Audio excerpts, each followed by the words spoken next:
Welcome to the Business of College Consulting podcast. I'm your host, Brooke Daly, founder and CEO of Advantage College Planning and Advantage College Planning Franchising.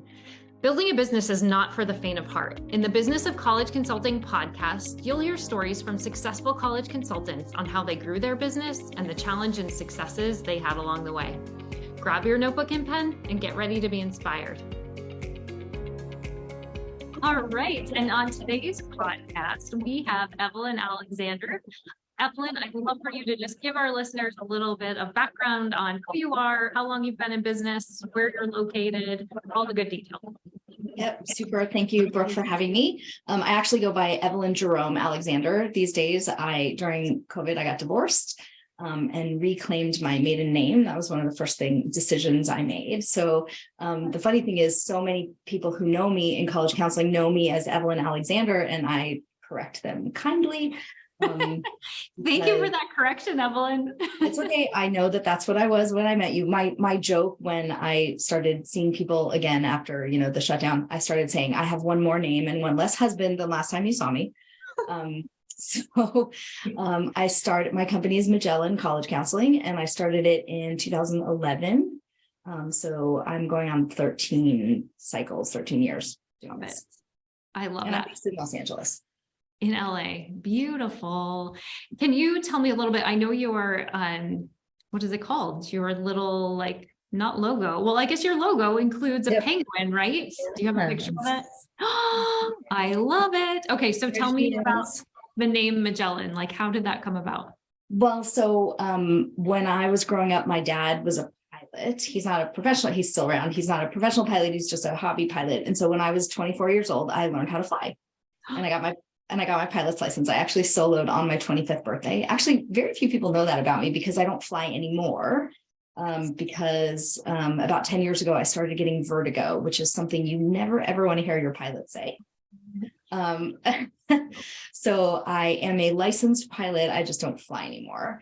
And so I just love the concept of navigation. And, when I started thinking about what I wanted to call my company, I thought of the navigation aspect because that, it's a journey, right? And that we're guiding people through. And the funny thing is, I've started thinking about this a lot lately. Very few people know these days who Ferdinand Magellan was. And, he falls into that category of old white conqueror dudes that, whose name we have excised from many places. And so it's I'm just glad I'm well established enough that I'm just sticking with him for now. Yes. I love that. That's so cool. So tell me how you actually got into business. Did you ever think maybe even as a college student that you would start your own business? No, never. When I was in college, I was a political science major. I am the only human being I know who did not ever change her major. I went in as a poli-sci major. I exited as a poli-sci major. I thought I was going to go to law school. I knew exactly what I wanted to be from when I was 8 years old, which was a lawyer and or a politician. And when I got to college, I wanted to be a senator. But I live in California, which is a big state. It's hard to win elections here. And you can't just start at Senate. You have to start Florida and city council and work your way up. So by the time I got to college, I realized I didn't want to go to law school because I didn't want to look at the inside of a library for 3 more years. And B, I instead of being the actual senator, I wanted to be the person next to the senator, whispering in their ear, telling them what to say or what to do or how to vote. Mm-hmm. And so when I was a senior in college, there was this program that was, it had been in New York, and they were just moving down to Washington for their first year in DC, and it was called the Graduate School of Political Management. And so I was part of their first master's programs in Washington. Wow. So my degree is actually from the Regents of the state of New York. Originally it was an MPS, Master's in Professional Studies. And then several years after I graduated from the program, they affiliated with George Washington University, and they converted my degree to an MA. So the funny thing is, I spent 1.5 years getting my master's degree and paying thousands of dollars for it. And then 9 years later, I paid $50 for a MA, which they literally just mailed me. I sent them a check. They mailed me a master's degree. So technically my master's degree is from George Washington University. And that's what I wanted to do. I wanted to be in politics. I ran political campaigns for 20 years. It was super fun and it was super stressful. You see this gray streak in my hair. I was 24 when it started. It is natural. I do not pay someone to put it there. I do not pay someone to take it away. And that's what I did for 20 years. And it was awesome until it wasn't. And I just sort of knew that. So while I was running campaigns, my extracurricular activity was I interviewed students for Johns Hopkins, which is where I did my undergrad. Cool. For years and years. And I trained other alumni and I was really involved in the admission process, except not making decisions, just as a volunteer. And I got to the point after 15 years of that, where I realized that this admissions thing was what I wanted to spend all my time. That is so cool. So how did you decide to start your own business instead of just getting into the admission world? Yeah, I mean, I knew I didn't want to go work at a college and I knew I didn't want to work at a high school. So I feel like, doing what we do was really my avenue. I will say I had a series of events that kind of were the catalyst for my decision. The first was the economy sort of tanking in 09-ish, and that made, looking for, political jobs and public affairs jobs a little more complicated. But I also had a series of interviews where I had a couple of students who I interviewed and I realized they should have been better prepared. And I said in my mind, wow, you should have been better prepared for this interview. And I could have prepared you so well for this. And I always knew about the UCLA certificate program. I just thought, oh, that'll be my retirement career. But I realized, and I was fortunate enough at the time that I was in a position where I could take a year off, and I just blew through the certificate program in a year. I did the whole thing in a year. And I said, this is what I'm going to do. I'm going to start telling people I'm a counselor and see what happens. So, and be it. I love that. I love it. So when you think back to that first year after you finished the UCLA program, what was your biggest challenge in business and starting your business? Yeah, I think it's the same two that I hear a lot from newer counselors. Number one, where am I going to get new clients? Mm-hmm. And number two, I always felt like someone's like looking over my shoulder going, you're not a counselor. What are you talking about? You have no experience in this. Like, how are you going to know what colleges to suggest? And you imposter. What'd you say?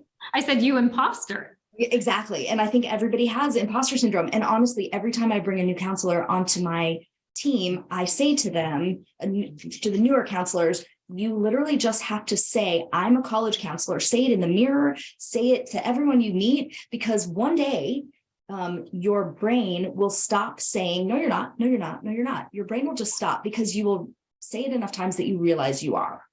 And I will say the one thing that I feel very strongly about, and I did this early, literally the second year I was doing this, because I knew I had time, didn't have a lot of clients.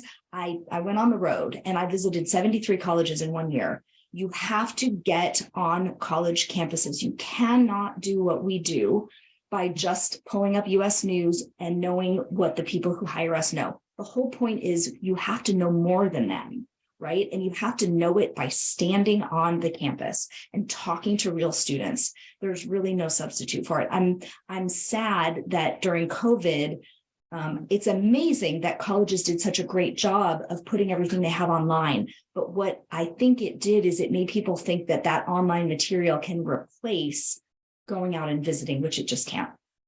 That's a really good point. You are right. And I come back to, Steve Antonoff's book, like being a student of colleges, like that really is our job. Absolutely. So, Yep.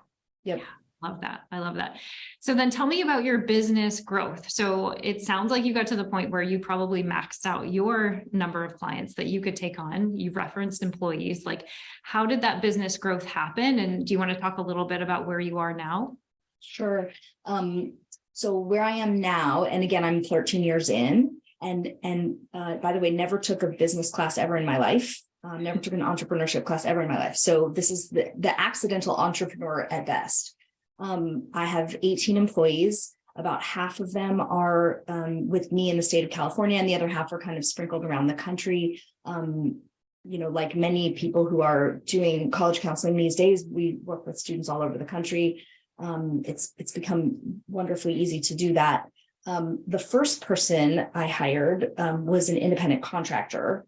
And she's been with me 10 years this year. We just sort of celebrated that last week, which was awesome. Oh, I love it. And she joined me because I actually met her at a networking event, and she joined me because she was kind of same timeline that I was, just getting started. She was maybe, a year in, and I was like 2 years in, going on 3. And I did have enough clients that I was turning people away, which I hated. I hated turning people away. And she was in a position where she needed more clients, and she didn't want to deal with marketing. She didn't want to go out and get clients. She literally said to me, I want clients to fall out of the sky. And I thought that was so funny. We literally joke about it today that for the last 10 years, I have made clients fall out of the sky for her. I love that. What a great partnership. Right.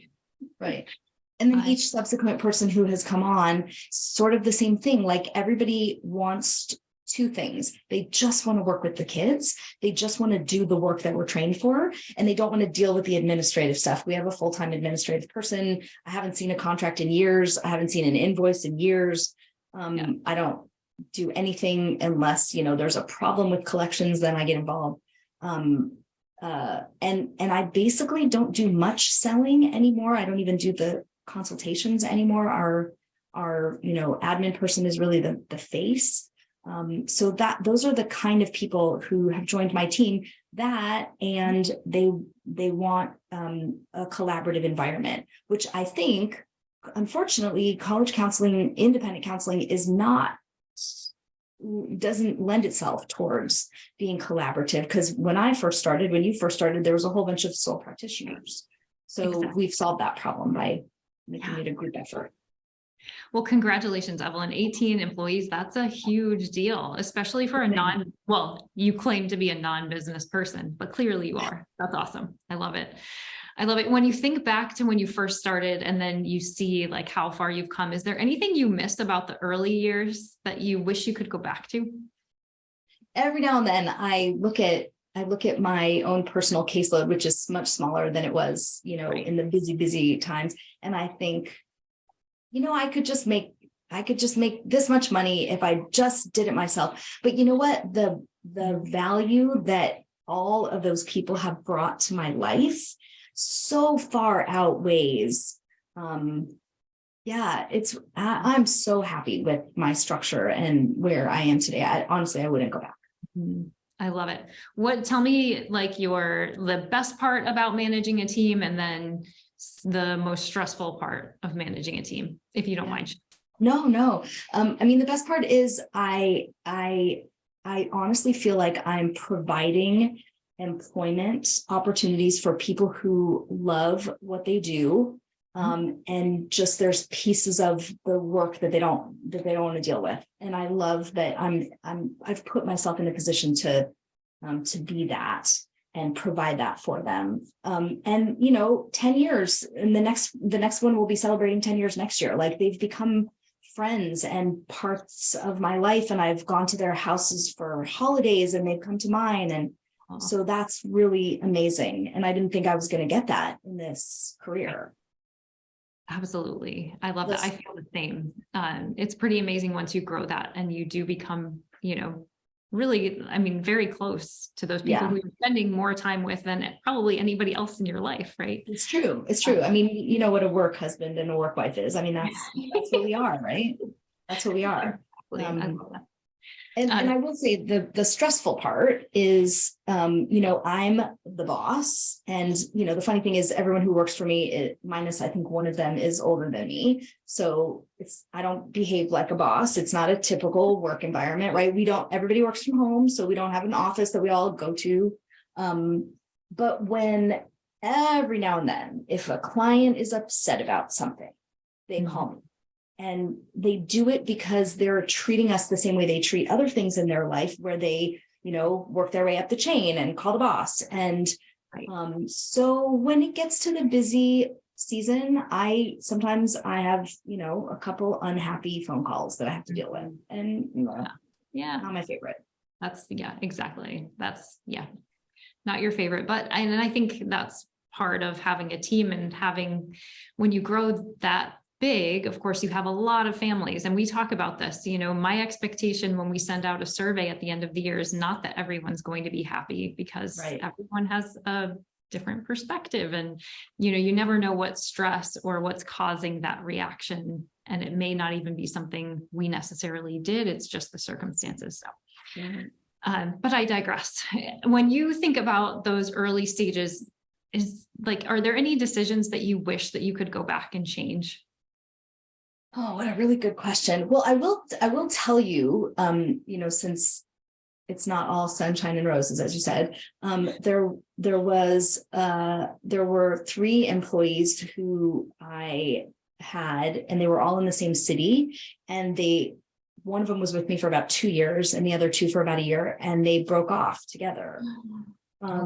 So that was super stressful. And honestly, that's a question I get all the time is when you're hiring people, how do you know you're not going to just train people and then have them, break off and compete against you? And the answer is you don't know that. Yep. So all you can do is build a culture and an environment where people want to stay. Right. So that was a really unhappy and stressful time.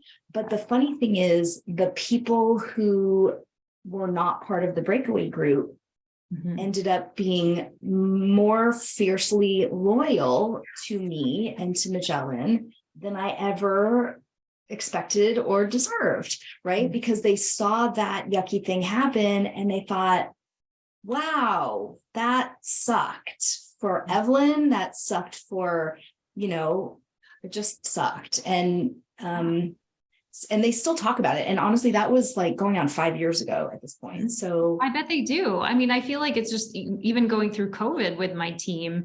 It's like when you go through a stressful situation like that and everyone makes it out and you're okay, then I think it does bring you closer together.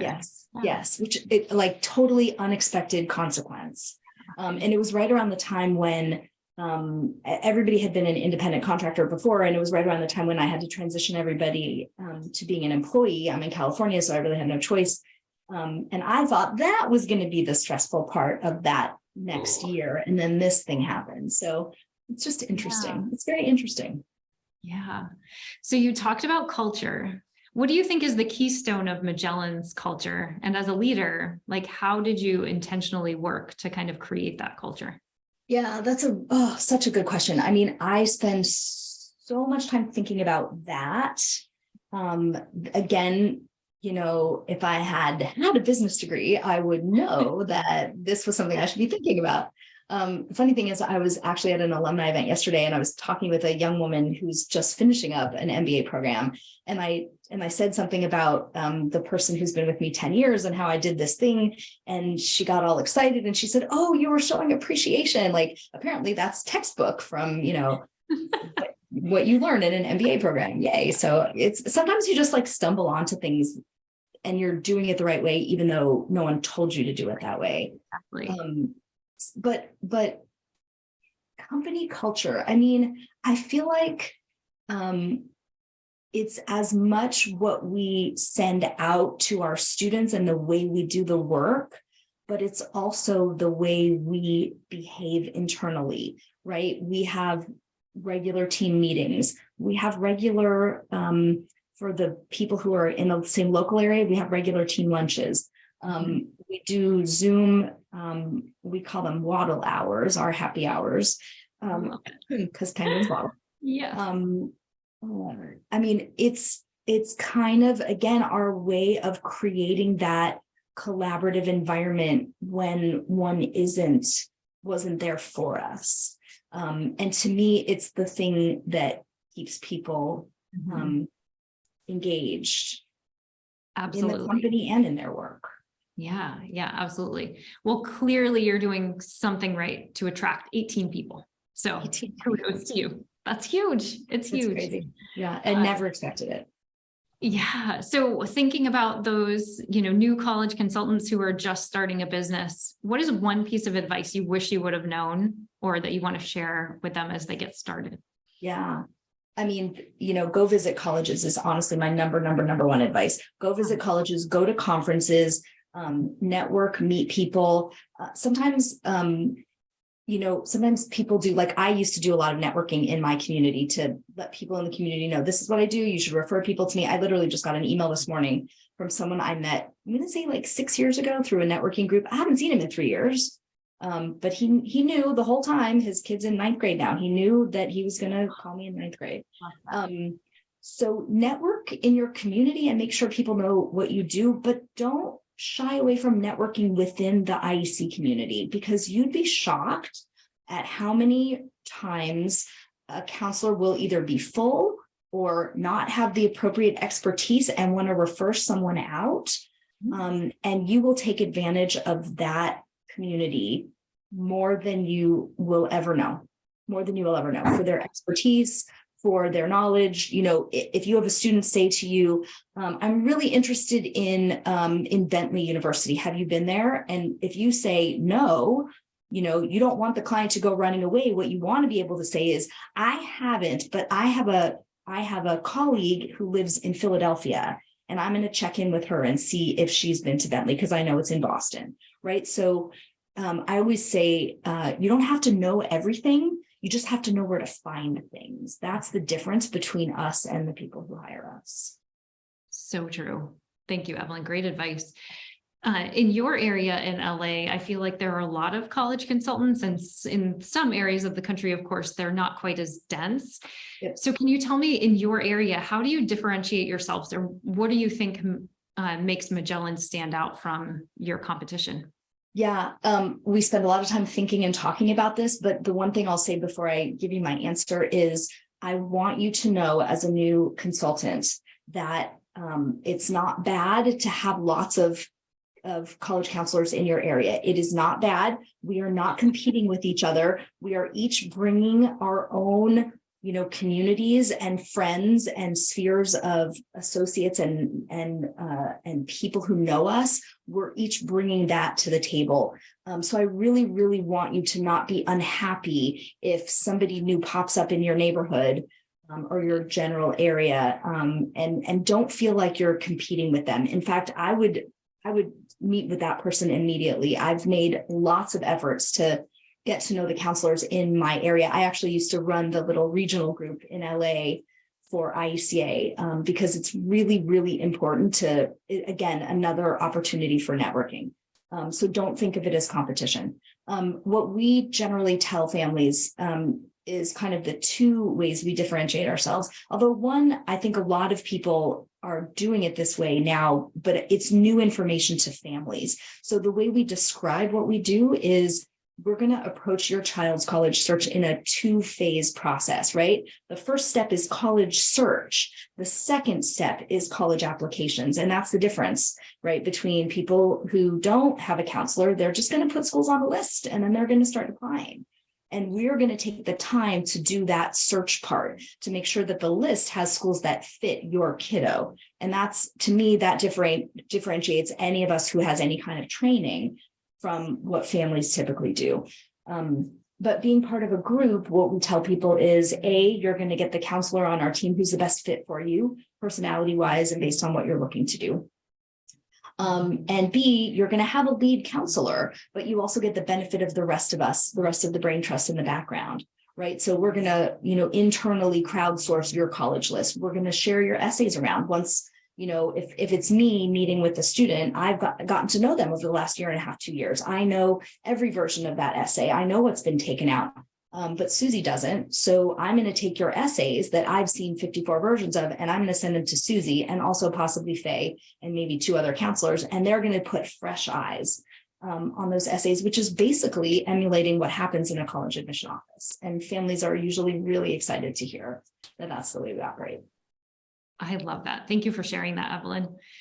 So for people who have grown their business and maybe want to keep growing, maybe they're at the point that they want to hire, do you have any words of wisdom or pieces of advice as they embark on that process of building a team, or anything that you learned along the way that you wish you would have known?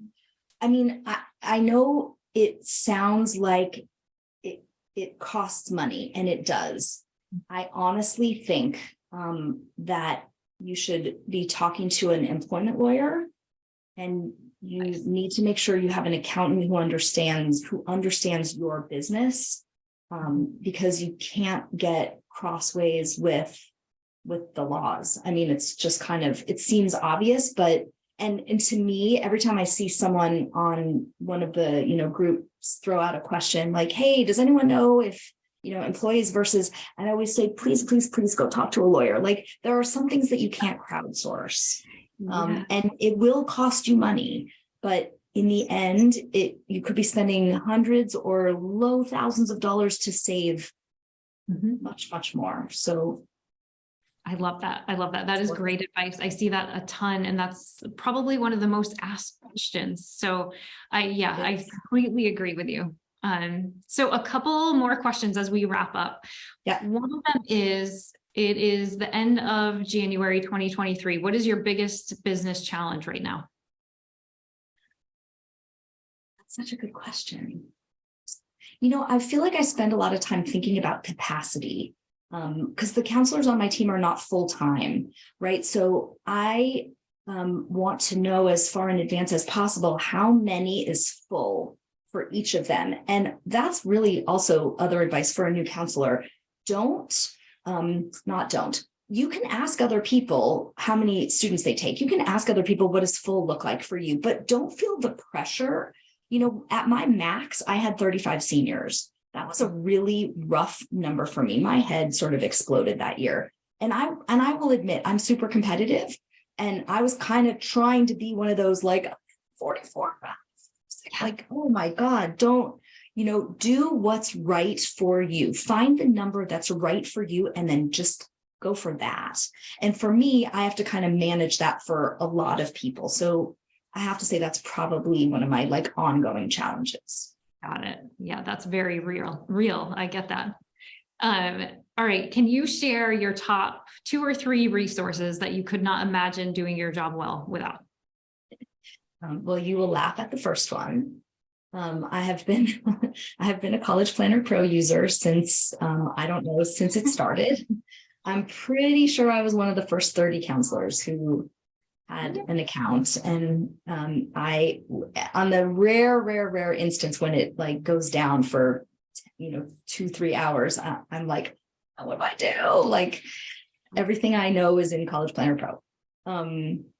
We also use this. Okay, so I have an admin person. She's actually not full-time, but she's like 3/4 time. And the business would not run without her. I actually took a 3-week vacation last summer, and she just handled it. It was amazing. The other thing that we've started using that I think is really cool, and I know everybody uses different sort of productivity tools. We use this thing called ClickUp, and we've structured it, and it's free. We've structured it so that it handles like our funnel. And I guess, regardless of what tool you decide to use for your funnel, that would probably be advice, is track families by the graduation year of the student. Obviously, that's probably the most important piece of information you need. But track your funnel and make sure that families you're touching them a certain number of times, because they're not going to buy on the first touch, right? They're not going to read your newsletter one time and go, oh my God, that's exactly what I need. Sold. They need 7 or 10 or 15. And sometimes I have people who get on our newsletter and they're on for 2 years before they even, reach out, which is great, which is fine. And then I hope they've read them all and they know so much by the time they contact me. So I love that. Those are great. And then do you have one professional development piece or something like a book, a podcast, some kind of resource that you couldn't imagine? Well, I live and die by colleges that change lives. So I would scoot back to my bookshelf and grab it, but then you'd see that I'm wearing sweatpants on the bottom. I love it, Evelyn. So you need colleges that change lives. And honestly, I mean, usually or you could have something like within, reaching distance, so you can hold it up to your camera and show families like I usually have, colleges that change lives is what I usually reach for. But I would say if you're a new counselor, join either IECA or HECA, because again, just learning from others who have been doing this and who have seen the changes and how quickly things change in college admission. We never would have expected things to change so quickly, but they do.